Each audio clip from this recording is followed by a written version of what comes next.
Hello, everyone, and welcome. Happy Saturday, wherever you are joining us from. I'm coming to you from the unceded territory of the Mississauga of the Credit here in the GTA, Greater Toronto Area, where it's a beautiful Saturday, sunny Saturday, which is the last sunny day we're going to have for about another 7 days. I want to welcome you. My name is Candy Palmater. This is session 5 in the Bringing Our Children Home session, brought to you by Reconciliation Canada. These sessions are happening every Saturday and every Tuesday night for a period of 8 weeks. So please make sure you join us here. Tell your friends about it, send them the link, get as many people here with us as possible for these sessions. They are open to everybody and anybody who would like to join. We are going to start the day, as always, with an opening song. And today we have with us Wilbert Papik, who is an Inuit singer, to start the day with a song for us. Wilbert, I'm going to pass it over to you. Okay. I hope you could hear me well. We can hear you. It seems to be low, and I try to have this camera. Can you hear me? Yes, we can hear you loud and clear. Go ahead. Okay. This is the first song that our elders taught us back in the early 90s. So I'm just going to sing this song that we first learned.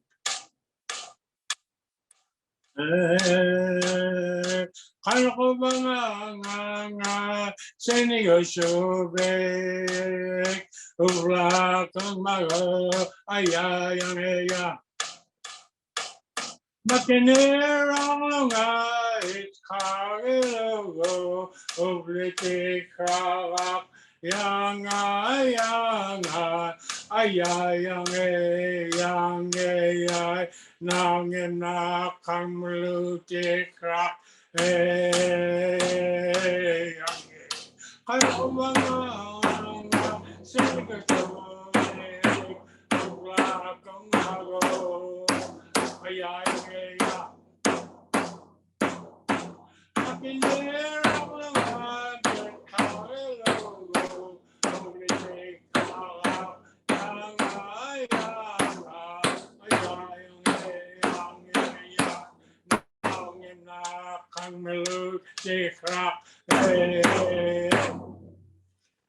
Thank you. Thank you so much, Wilbert. That was beautiful. Thank you for starting us off in a great way today. These sessions are being recorded, so if you missed the first 4, I invite you to go to Reconciliation Canada, where you can stream them. Each one has a different theme and a different sort of topic that we're speaking to. And how this will work today is we're going to have an opening prayer here in a moment by our esteemed elder, and then there will be a panel discussion followed by an opportunity for you, the viewer, to ask questions. Any questions you have as the day goes on, please put them in the chat, and we will be monitoring those. And when it's time to open up to questions, we'll do that so that you can ask your questions directly to our panelists. But before we do all that, we're going to have our opening prayer by, he's your favorite elder and mine as well, Chief Dr. Robert Joseph. Turning it over to you now. Thank you. Tila Kristalla Nazmut.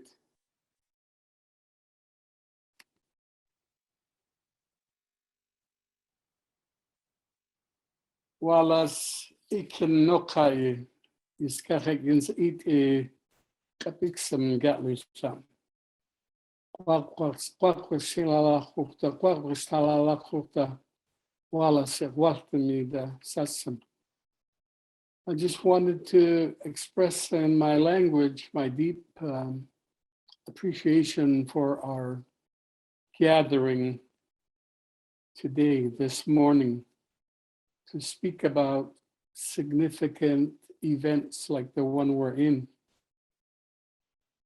It's a really sad time for Indigenous people across the country. And there are many non-Indigenous Canadians who are paying attention and who are feeling and understanding the brunt of this loss of children and then being discovered in unmarked graves. I've traveled, I'm up here on the North Island, by the way, in the unceded territories of the Tk'emlups First Nation. And I walked down the wharf the other evening, and there were a number of non-Indigenous people on one boat. And so I went just to say hello to them, asked them who they were. And they all expressed deep sorrow. They said things like, we didn't know, and that they were so ashamed. And there were about 4 or 5 of them on the deck of the boat, and we spoke at length about what it all meant, what they could do, what we could do together. And it really deepened my consciousness about those little children and the ones we have yet to discover. So as we move forward in the days and weeks and even years to come, we have to be prepared for other revelations, for other developments. There are so many things that have been difficult for us. The COVID, we're just rounding the corner now, but it has taken a toll. Right now, the wildfires that are raging and ravaging some of our families and our communities. In some places, there have been churches burnt down, and it really speaks to the brokenness of our relationships and the price those little ones had to pay for the kind of misunderstanding that was in place in those days and continues to this day. We owe them so much, those little ones and the other ones yet to be discovered, for bringing us to this moment, to this intersection where we are, all of us who live on Turtle Island are going to be reflecting on who we are and what we want to be. So my prayer will be for those little ones, for all of you on the screen and others who aren't, that we can find a way to bring about the kind of conditions that those little ones we're talking about would have loved to have been in, rather than in those difficult situations of disrespect and neglect. So I'm going to ask the Creator to be with us this morning, to have our minds wide open, our hearts wide open, so that we can see each other, hear each other, listen to each other, and then begin to change our mindset from whatever position it's been to a new one that we're now going to be creating because of the little ones that we so sadly miss and mourn. So I'm going to say the prayer in Kwakwala. Kila kesla, yulik ikirno yul equivalent no kuno. Wigila sola kano kasuk yosla lakeno bibukwini. Suman la kesa salawut la iskano pakone. Kaya questa asses no kaya sila mama la kaano. Kakmis no kweka masalo. Tak alus. Ka olak alus woodless no Boston. Ka igena kola mixno. Bibukwini with that nakwa lakotahi stalisir. O kat masa se yurik gitu na. Suma asta sakida sakwa I. No puya smen no kayu nakula ike nakula. Keeda sasam himna tamno nika. Is sinati. he ma wistatli wakatli da wakten lama klakustokla ka kwetla askes keno mitnok gachla kwatla least gachano gachla nala he on my relations. Thank you. Thank you so much for that, Chief Robert. It is always such a pleasure to start these sessions with an opening prayer. And the other thing that we do in every single session is that right after that prayer, we like to take a moment to reflect, and we are going to do that right now. We will take a moment of silence to honor the children who never made it home, for the survivors who are no longer with us, and for all the children who haven't been brought home yet. A moment of silence.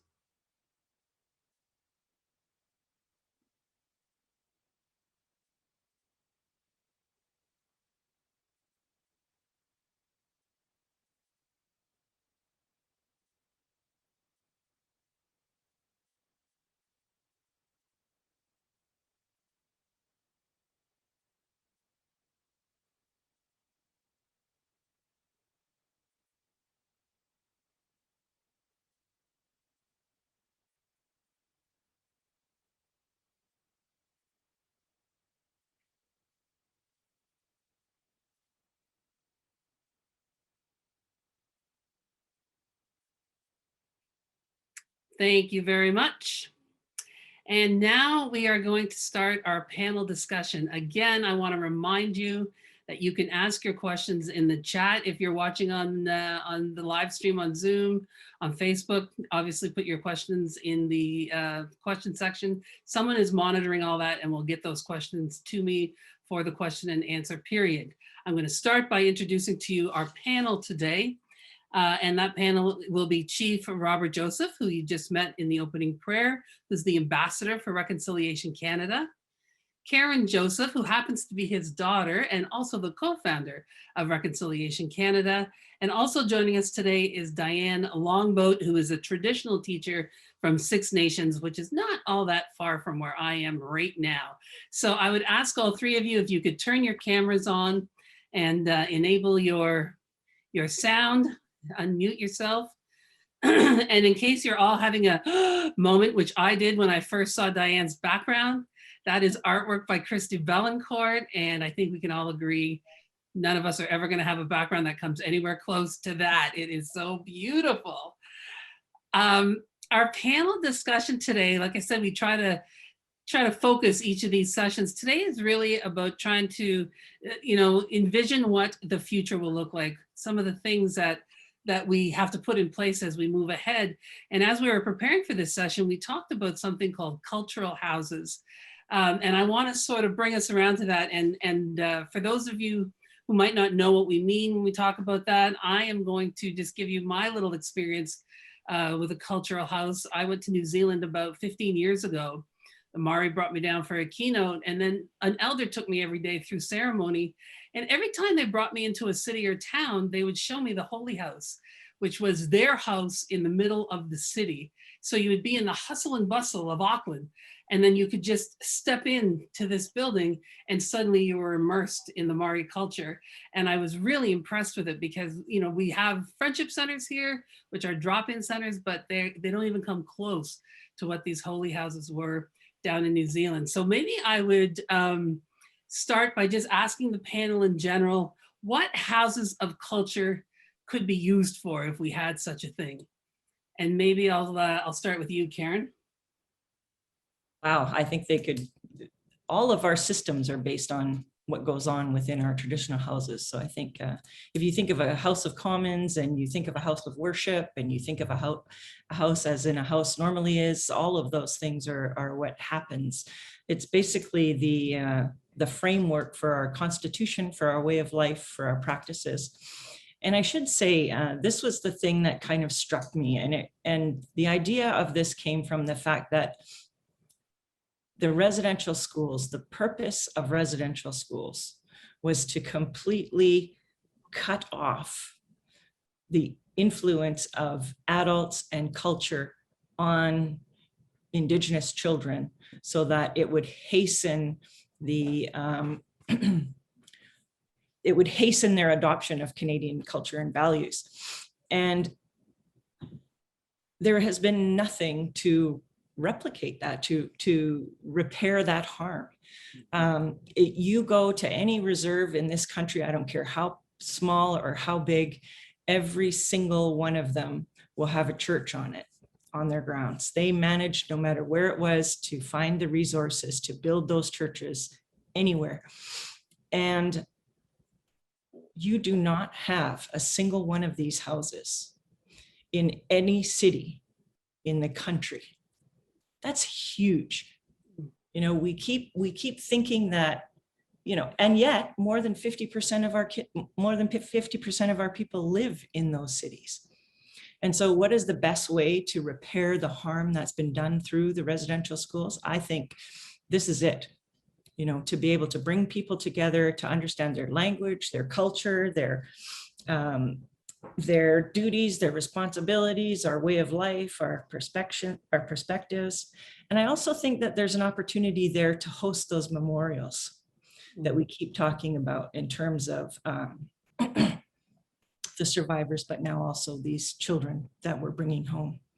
And I think that there is an opportunity in these places to actually host dialogue, to actually begin to share our history and why are these things so important to us, and try to reflect some of our values. I was looking at, and part of this came from the idea of the totem poles in Stanley Park. You know, I sat out there one day and there was busload after busload after busload of people coming to visit those totem poles. And I thought, wow, what if we had something there where people could also learn about our history, could also learn about, you know, reconciliation. And if we had these in every city, and that is, I looked it up today, that's the #1 tourist site in British Columbia. Wow. Right? And so if we had that,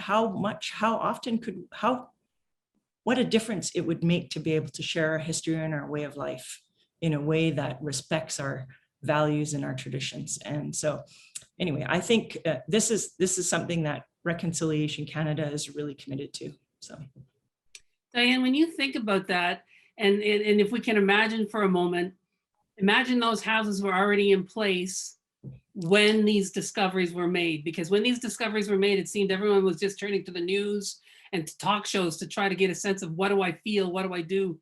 Can you kind of talk about what those houses could provide in a situation like that, not just for Indigenous people, but for non-Indigenous people as well?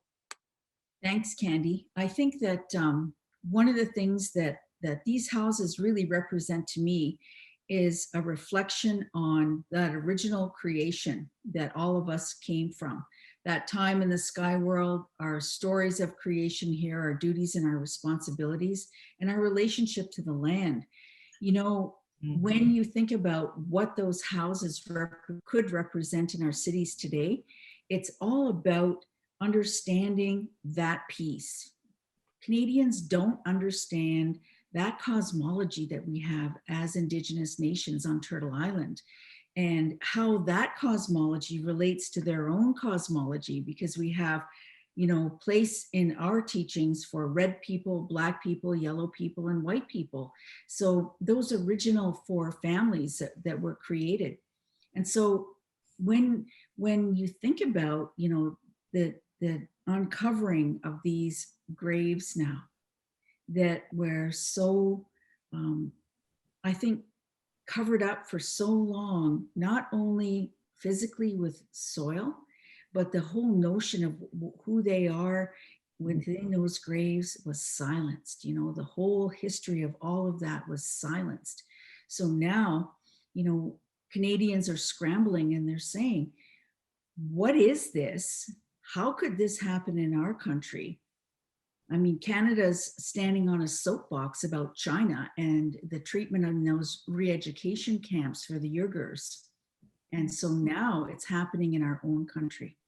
So we look to those houses. If we had them in place, they teach about our history. They teach about our shared hopes for the future, that we can co-create a civilization, a country that is truly equitable, that reconciliation belongs to every single Canadian person. And so teaching about our history, our creation, our languages, our cultures, our ceremonies. We have grieving ceremonies that help people through these hard times, and so it can be a place of ceremony and healing. And, I think that for sure, when you think about the reclamation and revitalization of our culture, these kinds of traditional houses, traditional lodges in the main cities within our country are really a key piece of healing, not only for our own people who may not know a direct connection to the community that they come from. They may not be able to get home to those communities, but somehow that house becomes an anchor for them in the city. And it becomes an anchor for Canadians to say, when I need information that I haven't been taught in school, and that the news is not providing me the full background of the story, I know I can go to this place and I know that the truth will be shared there. So these are so much more than houses of culture or history or languages. They're houses of truth where people can really reach out to authentic individuals who are the experts in our fields and ask questions and collectively, design the answers together for the way forward. There's so much that can happen here. Thank you for that. Chief Robert, what do you think about, first of all, what is it going to look like? What would it look like if we had those? But also, would it just be Indigenous culture, or would there be other cultures included, do you think? Yeah, thank you so much. This is really interesting. I've thought about it a lot. First of all, I want to say that the story of the precious little children in the unmarked graves is just beginning. So really, in a sense, our journey together is only beginning, even though the Truth and Reconciliation Report has been submitted for a few years now. And there have been lots of work done in the name of reconciliation. The deepest essence, of course, of reconciliation are not those political and legal agreements that are made. They're the agreements that are made through our hearts and minds and soul and spirit, and loving each other, knowing each other, and being able to see each other as human beings. So when I think about this, there are going to be really two processes in Canada on reconciliation going on. Indigenous people, we have so much to reconcile in our lives. We have so many institutions have been destroyed, our ways of being and thinking, our economies that used to be based on different values and principles, everything has been tampered with and weakened and some erased. And so internally, as Indigenous people, we really have a lot of work to do to reclaim what we generally call culture and tradition and so on.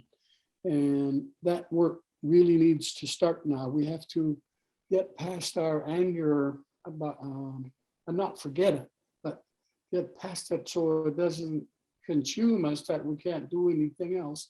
We now are at that point, I think, where we're going to have to do that and move on to the second step, which is to reconcile our own lives and our own belief systems.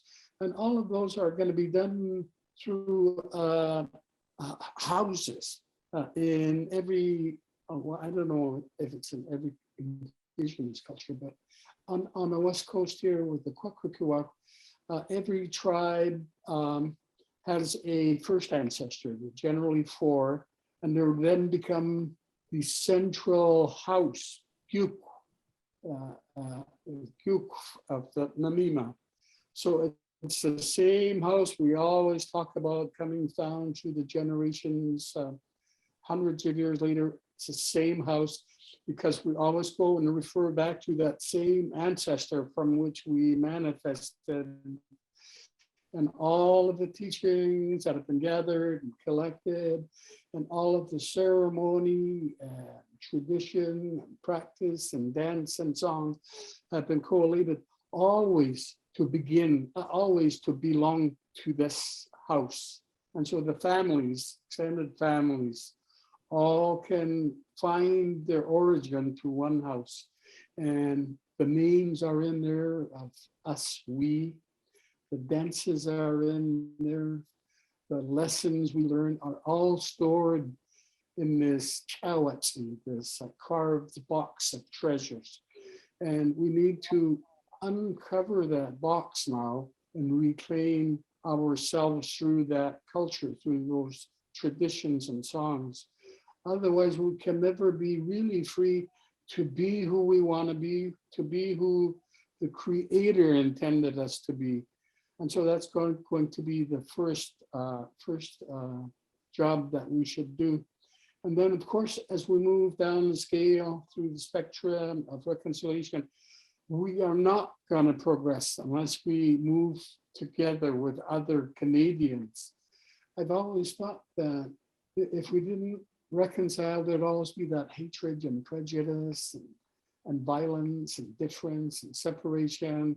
We really have to get together because of the children, for the children mainly. And so the strongest way to get there is for us to, first of all, replenish our base of knowledge and spirit. And then when we're ready and we move beyond the rage, we reach out to our new neighbors, the newcomers who have come here. And our ways were so disrespected. I don't see how we would even think about disrespecting the ways of all of those newcomers who have come, if we want to coexist and live in peace and harmony with each other.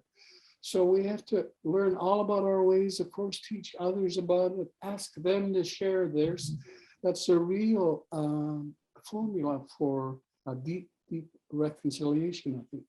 And so we can't escape reaching out and getting together and having these talks. And it's got to begin everywhere, not just in the halls of Parliament or in the town halls where politics is spoken, but everywhere, people young and old, and in our schools, it's got to be taught our history so that we can become the part of that total story of what they now call Canada, right? And I think it's going to be important to embrace each other, to ignore the color difference of our skins, and be really just open to each other, recognize our humanity. I don't know why it's so hard to recognize common humanity, but it's only going to happen because we're going to all be committed to getting together and let's talk it over and then begin to discover who we really are. Every person on earth has a story to tell, every race, every color, every creed, we all have stories, and for some reason, the storytelling stopped somewhere. And when that happened, then these walls began to separate us, different kinds of walls.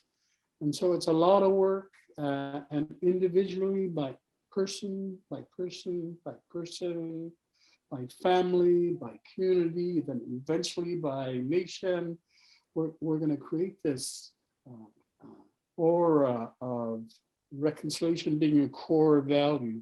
We live and breathe by it. Wake up in the morning, it's part of the prayer. Let us all be peaceful and together, belonging, respecting each other. I'm going to think of these sessions as the forerunner to those cultural houses.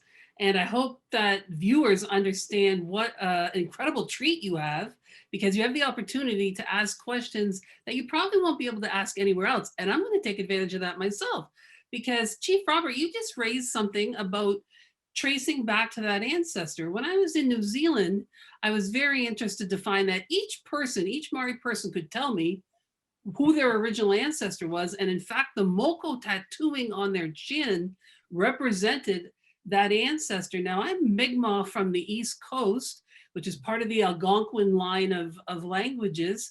And I would open this to any of the three of you. I have not heard of, I'm 52 years old. I have not heard of that within Mi'kmaq culture about, I can trace back so far, but that notion of the original ancestor. Could one of you or all of you speak on, is that something that's common to all nations across the country? Is that something that was lost and is just coming back, or just any information you could give me or the viewers on what's that about? Yeah, let me jump in. It's hardly known how many First Nations across country have these origins, Genesis. They're really Genesis stories. Genesis stories, that's how significant they are. Among the Kwakwa, every tribe has a Genesis story. And as we were moving along, being colonized, we probably forgot the ways of sharing our stories that we didn't. We ended up not knowing just if all people sort of believed in generally in the same way. But when we have these Genesis stories and are enacted in our ceremony and dance and that, at the front end of every potlatch, of every social, political, legal, family gathering we have, the potlatch in general, we start off with the first ancestor story, so that everybody in their room, in the crowd, when they hear whoever the host is telling their ancestor story, they're learning of theirs, but they remember theirs as well, because when the host tells the story, it becomes the central focus for all the clans. Like the first ancestors were really the, we call them Numayim, the first story, the first, and we call them Hinumakmi, the first human being of the clan, right? And so that every descendant always focused, even right to this current day. I wish I knew, I'm asking the same question as you. I wish I knew what all of our tribes think in terms of creation stories. Diane, do you have something to contribute on that?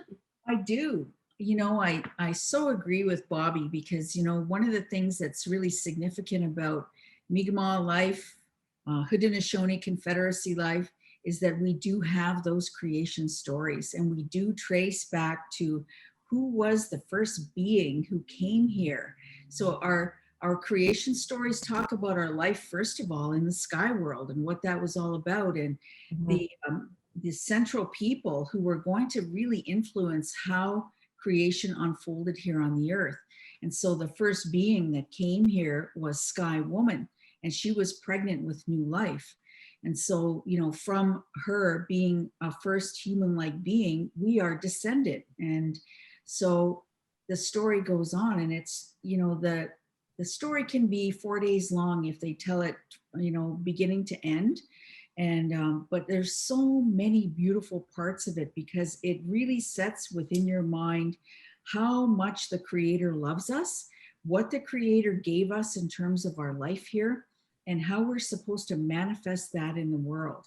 So when we start talking about these cultural houses, ceremonial houses in the city, you know, we think about, well, what is it that the Creator gave us, and what would we put inside these houses? And for us as Haudenosaunee, our seat of government is a federal seat of government at Onondaga Nation in Syracuse, New York.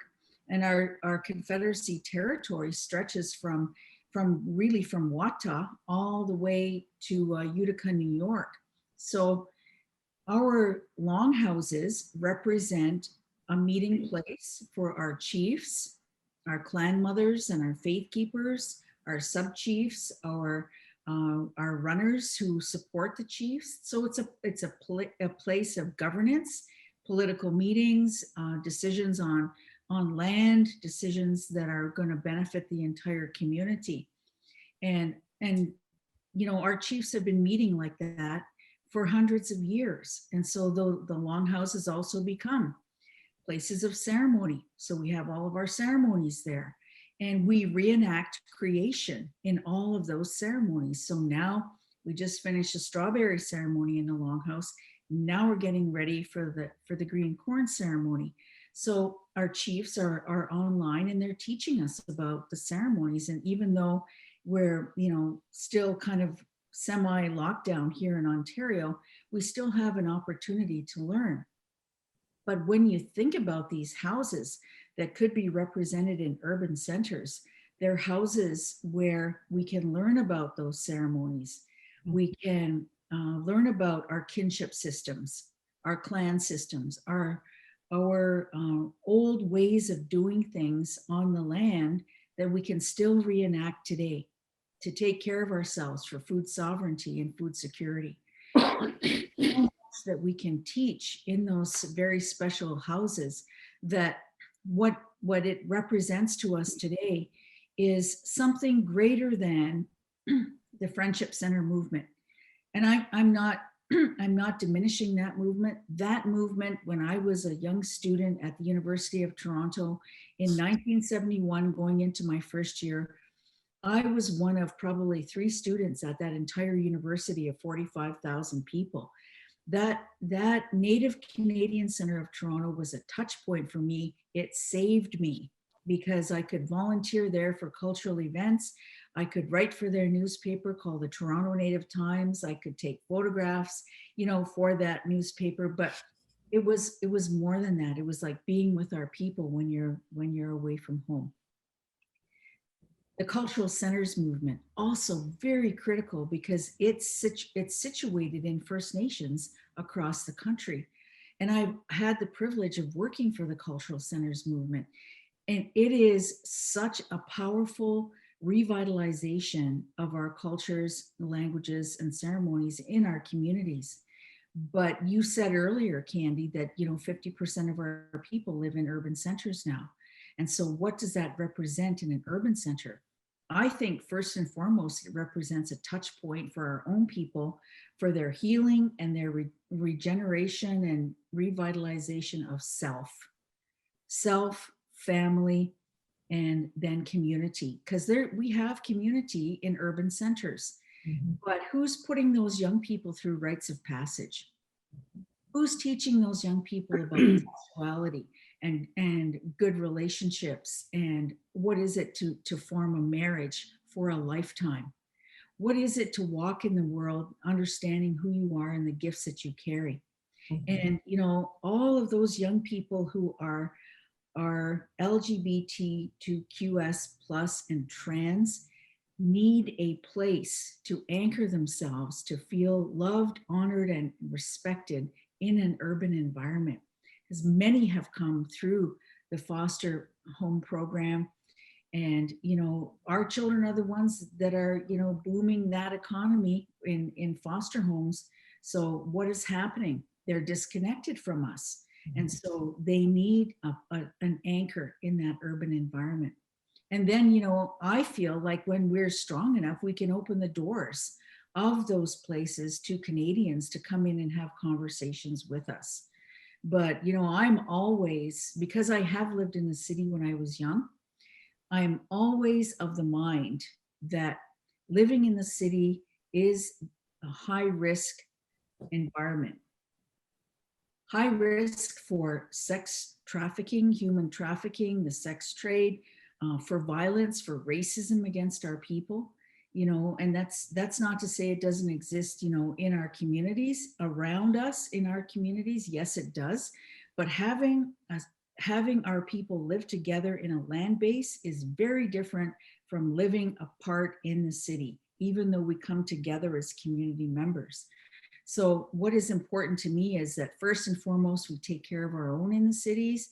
And then when we're ready and when we feel strong enough, that those doors of those cultural places open so that Canadians can benefit from the rich civilizations that we have as Indigenous nations on Turtle Island, because we have not yet begun to share our science, our medicine, our technologies. We have not yet shared our architecture. People have studied all of those things, but we haven't shared it from our perspective. And, Chief Bobby talked about those ceremonies of the potlatch.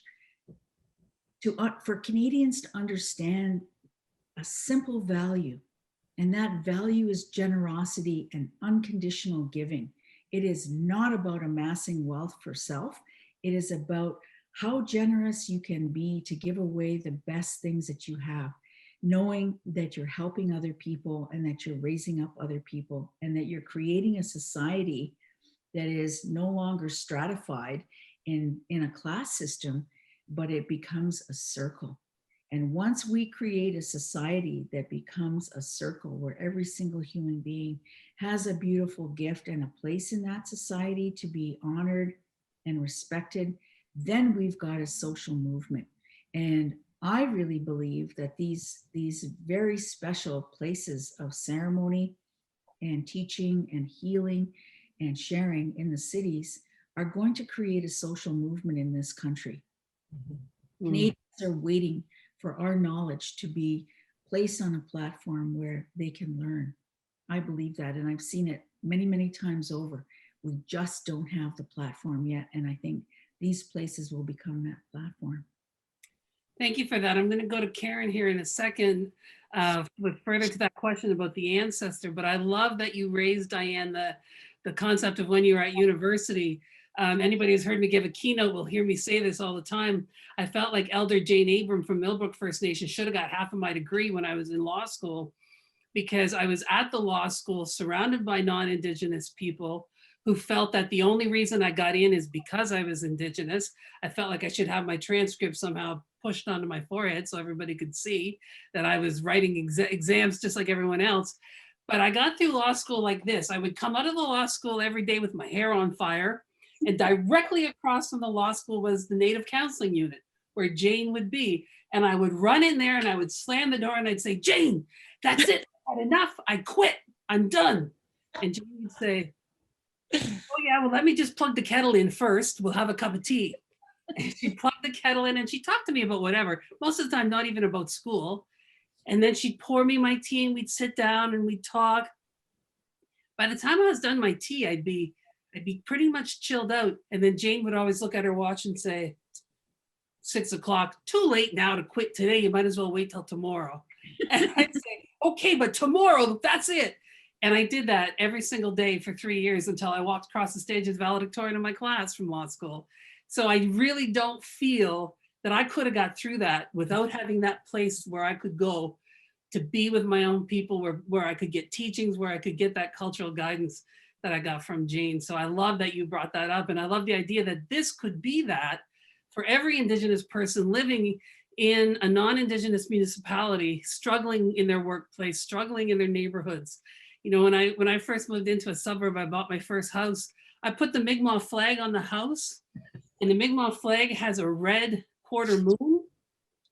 Everybody kept crossing the street in front of my house. And I thought, uh-oh, they're upset that an Indigenous person lives here. And then finally one person came up to me and said, are you a communist? And I said, what?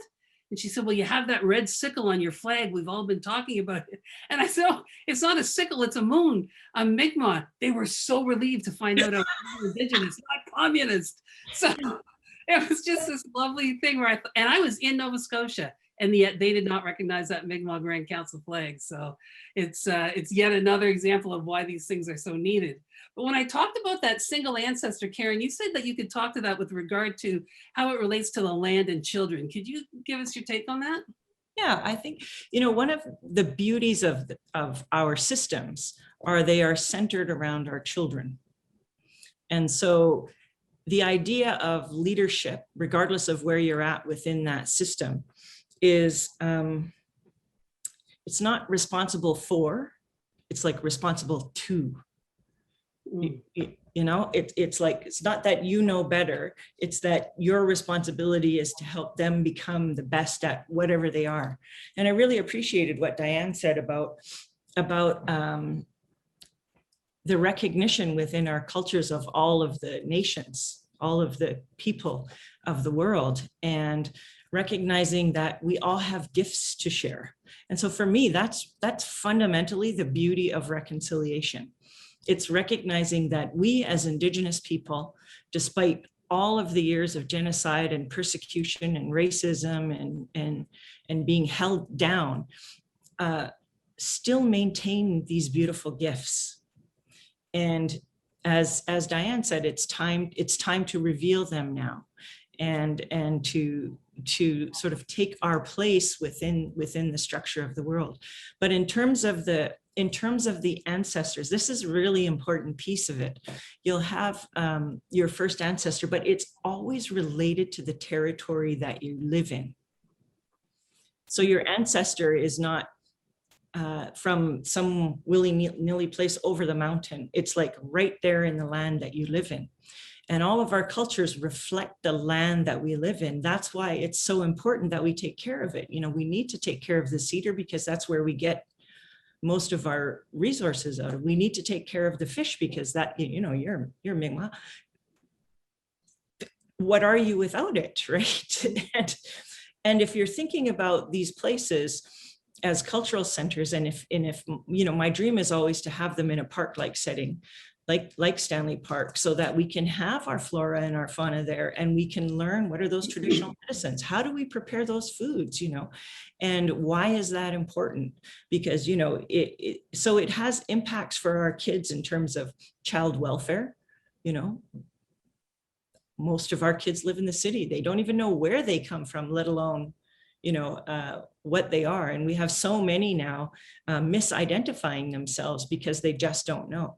And then we're talking about health and resilience. Like if we could help them build that resilience and reduce some of that shame and understand where they came from. Like I don't necessarily see it just as a center for us to practice our culture, but if you've ever been to our territories, there's a place called Umista, which is a cultural center there. And it teaches that origin story as you go through it.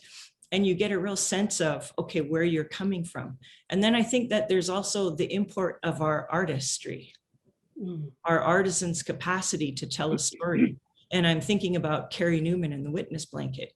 If we had a place for those things, because one of the beautiful things when we held the Walk for Reconciliation was we engaged all of the museums and all of the galleries to display Indigenous works of art that reflected reconciliation. And so there were so many cross-cultural components to that as well. It was beautiful. And so I think that when we talk about our children and we talk about the ancestors, it makes so clear why we continue to live in the places that we live in and why it's so important for us to connect somehow to that place. And we can do that in the city through these houses, because those trees, the poles that build it are part of it.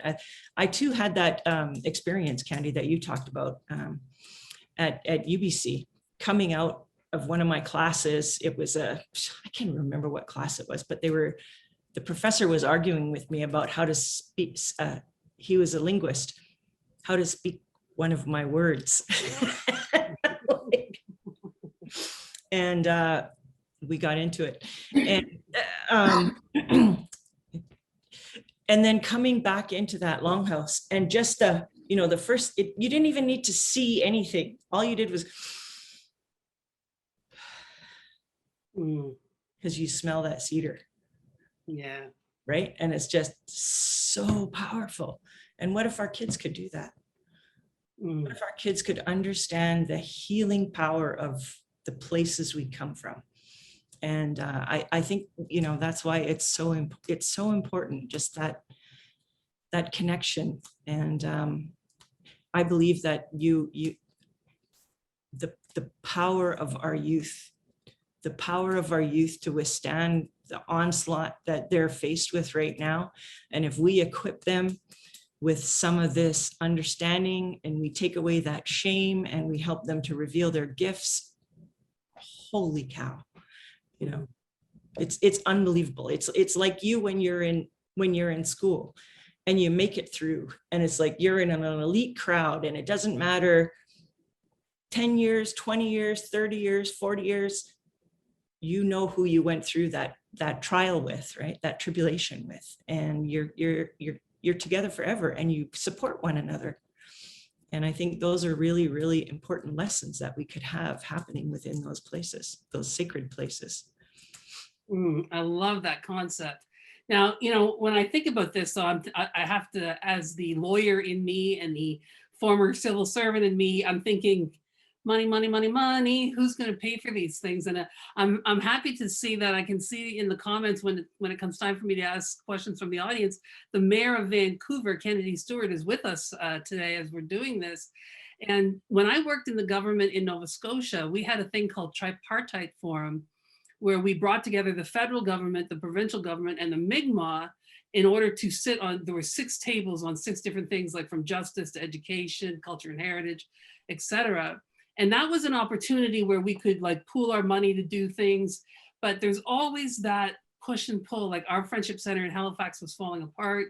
So it was, who do we go to in the city? Because there wasn't even at the time anybody assigned to the Indigenous file within the city of Halifax. So my question to the panel, and it's likely the last question before we turn it over to questions from the audience, how would this get funded? And how would you see it working between municipal governments, federal governments, provincial governments, and Indigenous governments across the country? And whoever wants to take a shot at that, you can then solve the Caramel secret and world peace. But I'll throw that question out to you.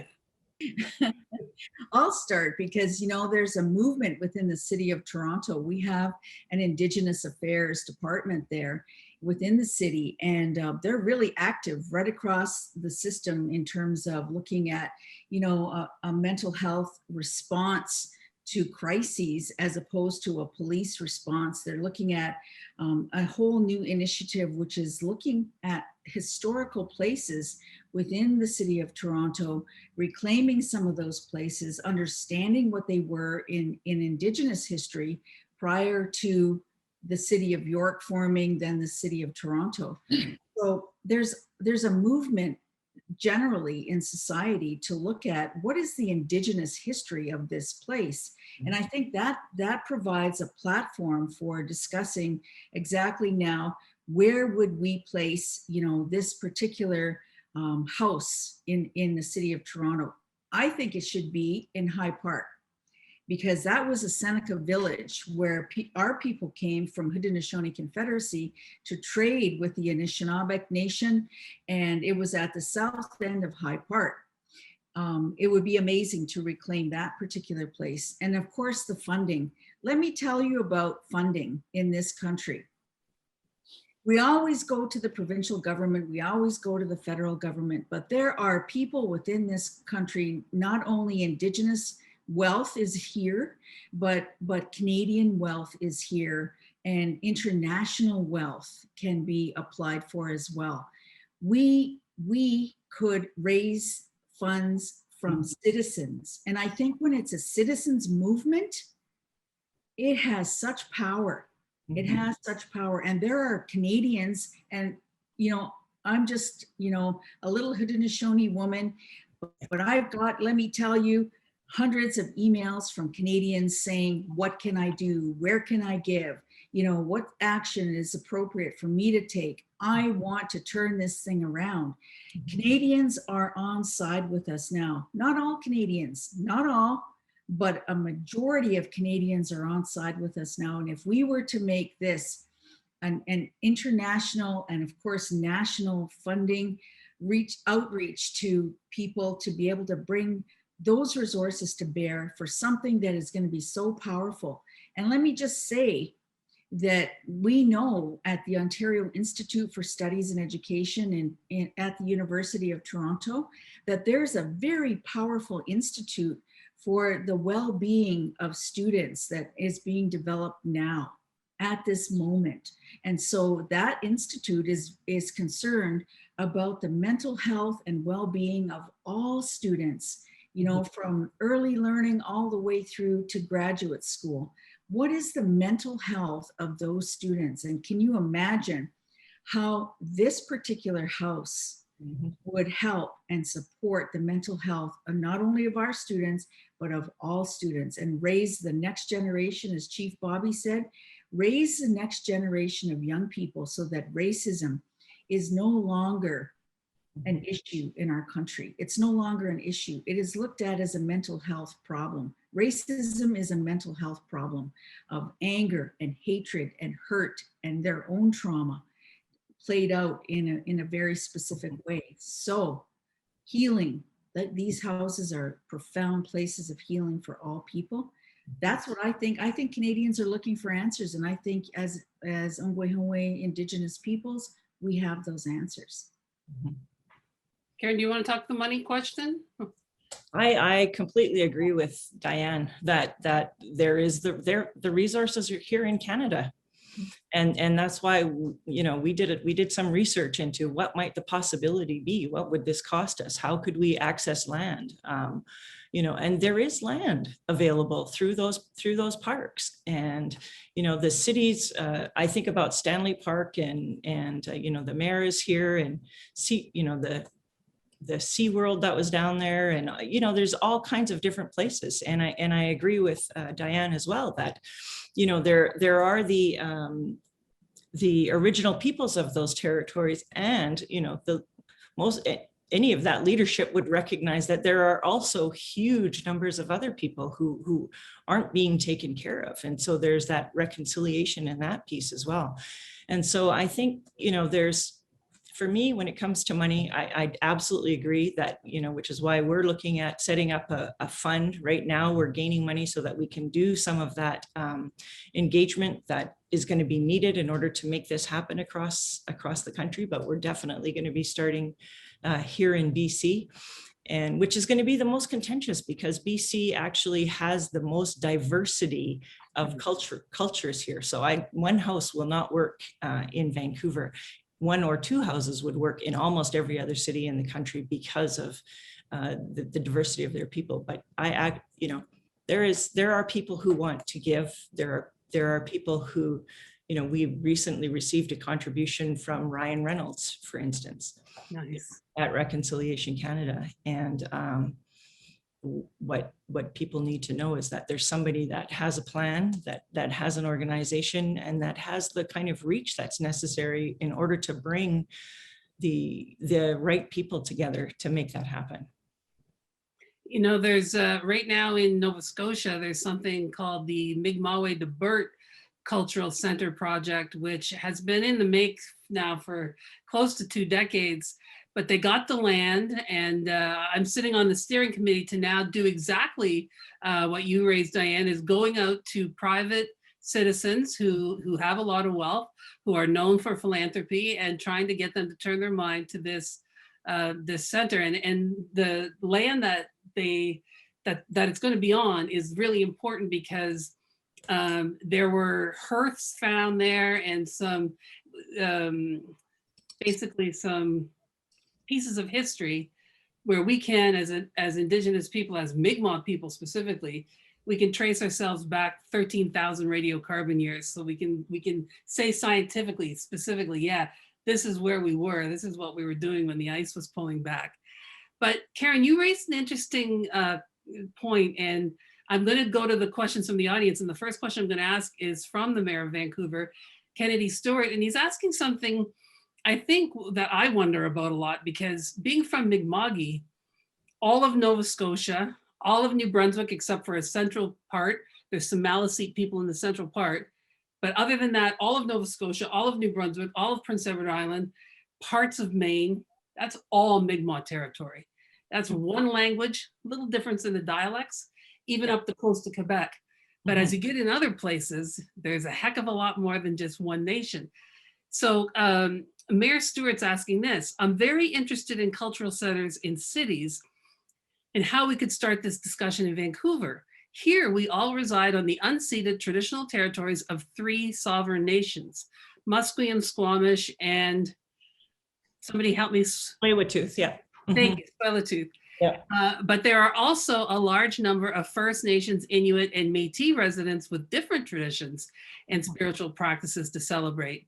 Any suggestions as to how the city might begin this journey toward the goal of establishing a cultural center while maintaining ultimate respect for all involved? Maybe Chief Bobby, I'll go to you first, and all of you could take a shot at how we would deal with that. Yeah, okay, thank you. First of all, thank you, Mayor, for attending and for your interest. Vancouver has been for a long time in the lead when it comes to big cities responding to the need for reconciliation. So I really appreciate your presence today. I think I'm thinking on the fly. Here it goes. I would first convene the host nations in the city for approval and permission to proceed with that concept in their territory in the big metropolitan area of Vancouver.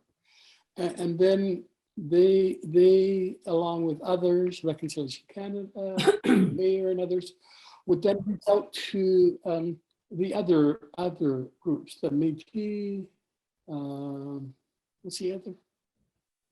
Inuit. Inuit and other First Nations. And then broaden the discussion. And then from that level, they would begin to formalize the concept and actually plan out create a strategy that begins to move that idea forward all simultaneously. And then you have sort of the on the ground approval and support, and then the different groups getting together, and we're all in. We got to buy in on this.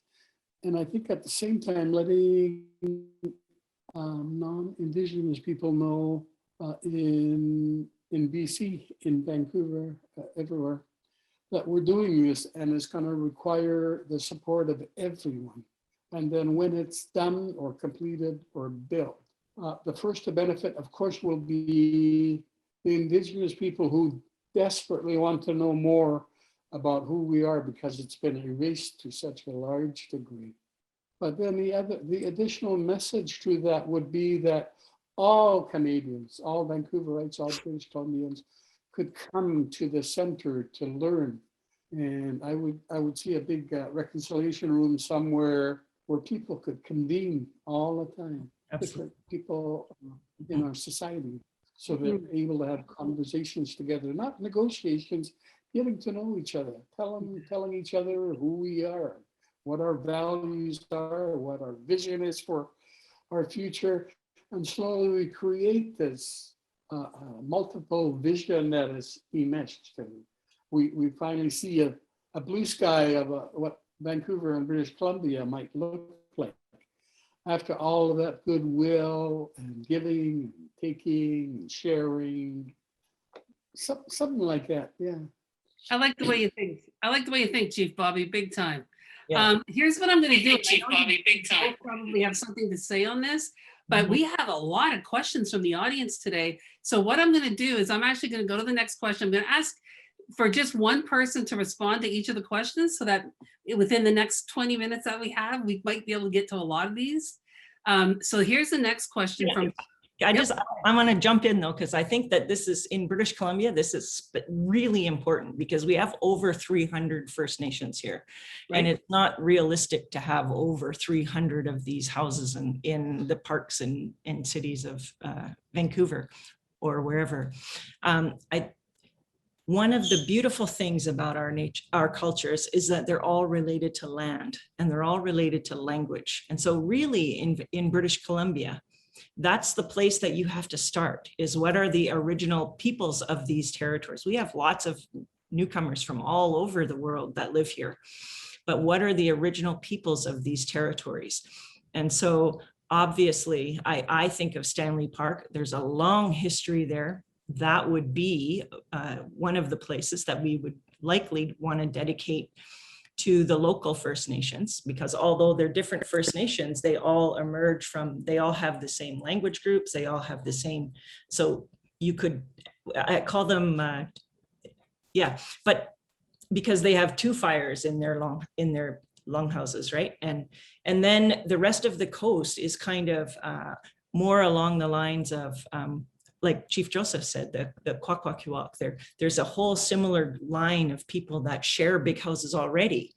And then you've got one other that's more sort of tundra-like, that's further north, that then you would include in that. So, you know, it's all related to, we're winter ceremony dancers. And then when you get to the hot places, they're sun dancers. And then, you know, and so it's not really that complicated when you put it in that context. And just like a lot of the houses that we're already seeing, you just have different poles that represent the different lines that are coming in to share that home, right? And so I think it's a really important question, and I wanted to answer it because I don't want municipalities to be going, oh my God, now we have to make 15 of these. No, for each city, I think for most, there's only 1 or 2, but for Vancouver, it's unique. Absolutely. Thank you for that. The next question is from Sherry. And I'll just get one of you to figure out which one of you want to answer this. Is there help for ghost babies who were adopted out without any legal paperwork, a way to help them find their way home? I'll answer that. Okay. Absolutely. There is absolutely a way to find out who you are, where you come from, and find your way home. And that's where ceremonies come in as being really important, because ceremonies connect you to the spirit. The spirit is alive in all things here in creation, and all things in creation have a place and a duty and responsibility. And through ceremony, we can actually place those. And that's the first time I've heard that term, ghost babies. But babies who have been given away or forgotten or they're not connected to their families and their communities and clans and nations. Absolutely, there is a way to bring them back. Thank you. The next question is from Andrea, and this one really interests me because I worked in education for 10 years, and we had such a struggle with getting education into the school system. There were twofold. One was getting it into the curriculum for kids. So in Nova Scotia, we had a Mi'kmaq Studies 10, which was mandatory. Everybody had it. Well, they had to take it or African Canadian Studies, the choice between the two. A teacher would get assigned that, and the teacher would call me up as the director of Mi'kmaq Education and say, what do I do? There was nothing in my BED to help me teach this course. And I used to say, well, contact your BED granting institution, tell them you need some money back, because if you're going to teach in this country, you're going to teach Indigenous kids at some point. So Andrea's question is, do you think it would be helpful if Indigenous studies were made mandatory in Canadian schools? And I know, you know, we're kind of spreading the country here. So who would like to answer Andrea's question about the importance of Indigenous studies in Canadian schools? It's only one word, yes. Yeah. It's simple but not easy, because the answer is yes, but actually getting school boards and departments of education across the country to agree is very difficult.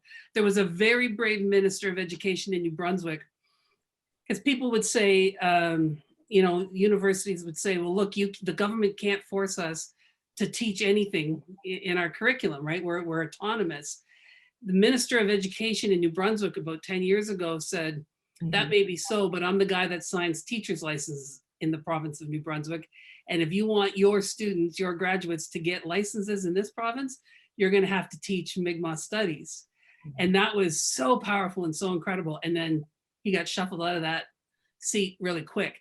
So that is, you know, Andrea, it's a great question. It does exist in some places. BC, in my experience, is further ahead than all the rest of us, because they bring it in early in the curriculum, but it is a constant struggle. And that's one of those things that non-Indigenous Canadians should be demanding of their politicians. With that, I'm going to move on to a question from Murray. Sorry, Diane. Community center engage both Indigenous and non-Indigenous children. Do you think we should also have traditional birthing houses in urban settings as well? So in the city of Toronto, we have 7 generations midwives. And so, you know, it's not a traditional birthing, but it's a place where Indigenous midwives are bringing our children into the world. And I think it's a step in the right direction, you know, and when we think about the importance of being born with ceremony, with a traditional language that's being spoken over you, the first words that you hear. You've left the spirit world, our languages are there, but you've come here to the earth and you need to hear our languages here. Like all of those traditional ceremonies, I think we need to be able to reteach them and reteach the medicines, reteach the techniques of bringing children into the world. And so those traditional birthing places, I think, are going to be probably the next step in this evolution. This question, first of all, gives much love and respect to Chief Joseph. And the question is, how can I, as a white person, deal with my anger and shame at what was done in Jesus's name? Your forgiveness is extremely humbling and so gracious, but what do I do with my anger from a non-Indigenous person? Who would like to address that? I think we've had that conversation quite a few times within our own territories. I, just like Indigenous people are feeling that rage and that anger, that there are things that you can do to move through that, to honor it and redirect it into something that's going to be functional. There is a lot of energy that's in that, and a lot of energy can then be directed into making some of this right. So for instance, if there's all different kinds of organizations in every city across the country that work with Indigenous people, volunteer there. Go and, if Reconciliation Canada, for instance, starts doing this, we're going to need people who can assist with some of this fundraising. We're running into the summer and COVID's just coming out, and there's all different ways that people can help, and you can learn more about it, learn more about the history of the people, and pray, because what people do in the name of spirit is not the same thing as what spirit is. We can all twist the intentions of spirit to suit our human desires. That doesn't mean that those are the desires of spirit. And so that's probably the hardest thing that you have to do. And I'll tell you that because I was raised as a Christian and trying to move through that and understand how a God, because I thought it was God, could do that to my people, and who is supposed to be benevolent. And since, as I'm older, I've been able to differentiate between what is the true intention of spirituality and the intention of people. And so I think that's a long journey. It's not easy, but it's doable. Thank you. Can Excellent. I jump in, Candy? Yes, please do. Yeah, of course, I spent 11 years in a residential school, and I came out of there so broken, full of rage and anger, and my life was just a total spiral down. And it wasn't until I realized in a moment of awakening that as long as I was in that space, first of all, I would keep hurting myself, and it would do no good. It would benefit no one else. And so from my life experience, I decided that the only way I could move from all of the humiliating experiences I had, the shame that went with it and other emotions, the only way I could move away from that would be to reach out and help others in whatever capacity. And of course, the question here is related to our relationships, Indigenous and non-Indigenous. And if you're a white person feeling out of control, shame, or anger at yourselves, it won't help if you stay that course. It won't change anything between you and the Indigenous people. So if you really want to help Indigenous people, you have to move beyond your current sense of failure or harming others, and do all of the things that are right. And you'll find fairly quickly that the right thing to do is to acknowledge the ones you're so worried about having hurt in the past or whatever it is. And we can all move, we can all heal together and move forward together. And that becomes a gift of our separation and our difference. It becomes a gift between our hate and love or whatever it is that we hold. And so it's really important for Canadians in general to think about that. Don't wallow in guilt or shame. Work your way through it. Reach out to the Indigenous community, to survivors, to current leaders, and ask how you can. Just any asking is a first step, how you can be a help. Thank you. Thank you for that. Great advice. There are so many questions from the audience, and thank you for being so engaged this Saturday afternoon / morning, wherever you are. With the time we have left, I'm going to pick one last question that I would like all three of you to address. The question comes from Lori, and I think it's such a good question because it really ties into the title of today's talk, which is Visioning Our Way Forward. Lori asks, could you name the next steps that you see? Could each one of you name the next steps for ways that we can support this idea coming into being? So maybe I'll start with you, Diane, and we'll have each of you answer that. Thanks, Candy.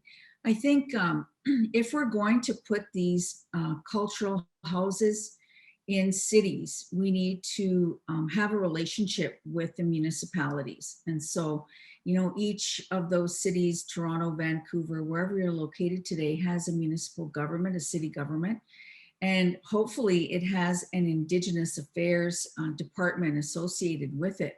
I think convening citizens meetings are really important because you've got to have the support of the city and of the Indigenous leadership that surrounds that city.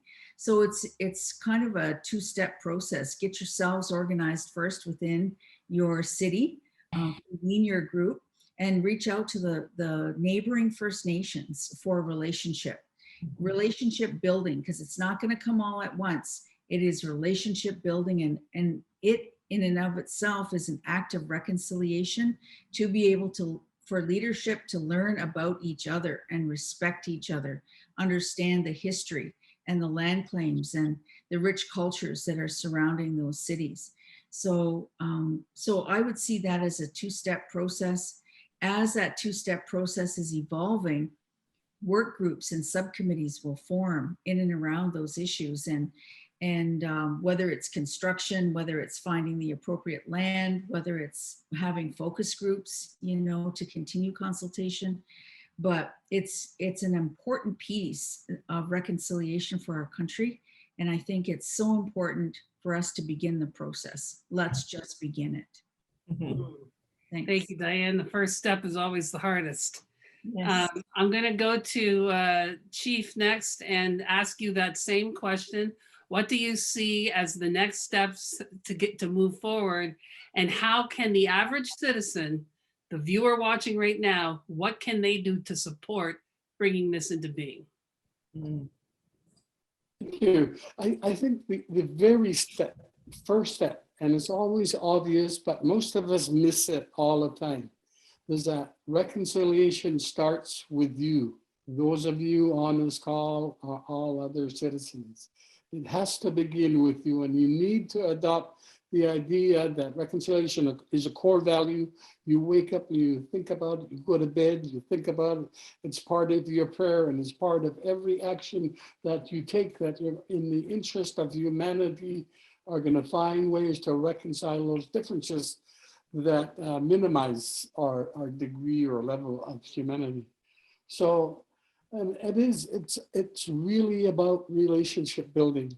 What I fear most is that we might build all the monuments. We could create all kind of miraculous economies that suddenly made us all rich. All those things that we aspire to generate, we could do that.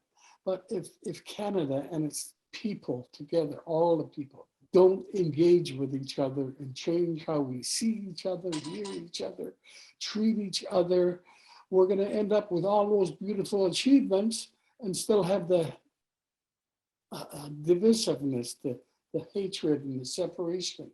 So that's why it's so critically important when you're talking about reconciliation, be sure that you have it here and that you can share it with others. If you don't have it, it's hard to share anything other than the things that we've always shared. Beautiful. Thank you so much. And Karen, for the last word on this question of where do we go, where are the next steps, and how can people watching support making this a reality? Well, I think first and foremost for us is sort of donating. That's an easy first step. And then the other piece of it is, talk to it about people within your own reach, because whether or not it's the right thing to do or whether or not people agree with it or don't agree with it, people need to understand why. Why is this important? And because you've shown up here today, you're one of the very few people in the country right now that would understand why is this important. So explain that to people, and you don't need an Indigenous person to explain that with you. You can do that on your own. And then, lobby your municipal governments, work to make that happen, because this isn't gonna, and your provincial and federal governments, like there's a lot of work that has to happen in that area of things. And I agree absolutely with the engagement of sort of the leadership within the territories. I also think that the leadership looks different when we're talking about cultural houses. That there is our Indigenous leadership that I think would our traditional leaders, which would play a bit of a larger role than one would normally think in terms of elected or organizational executives. I think it's a both and, but I also think that sort of the people that drive that would be those people that hold those positions within their communities.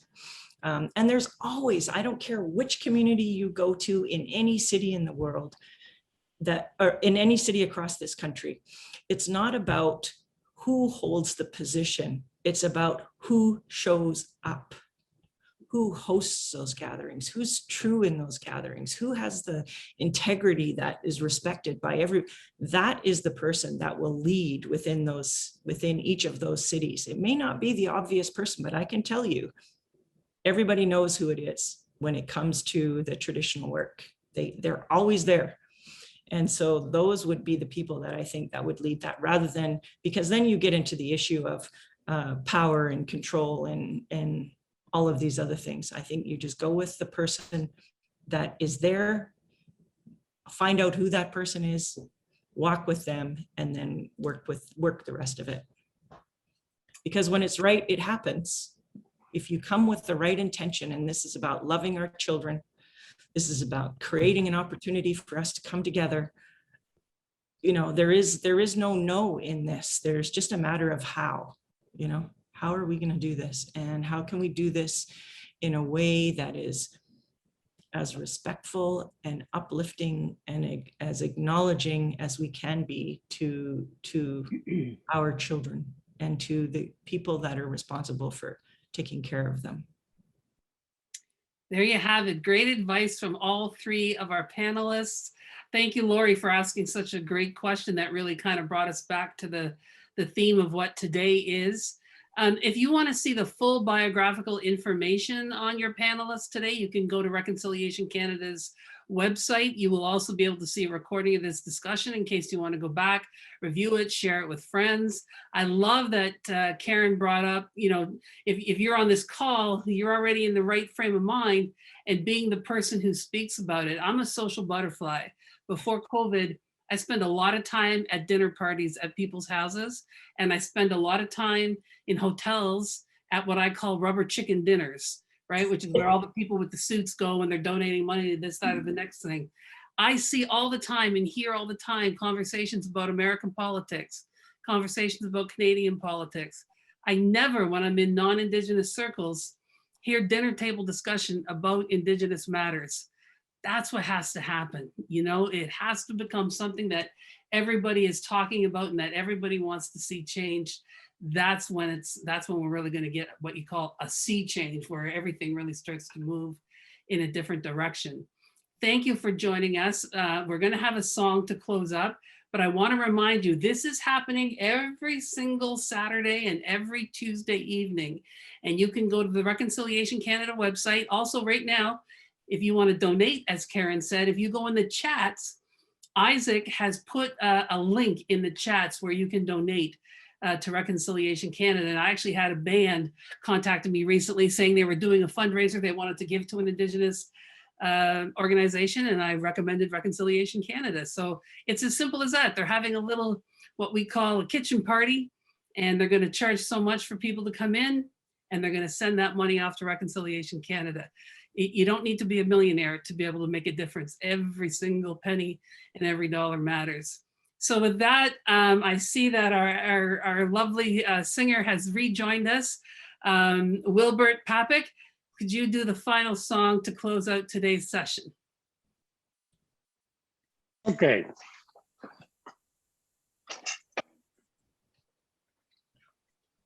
You're all set. We can see you and hear you.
Thank you.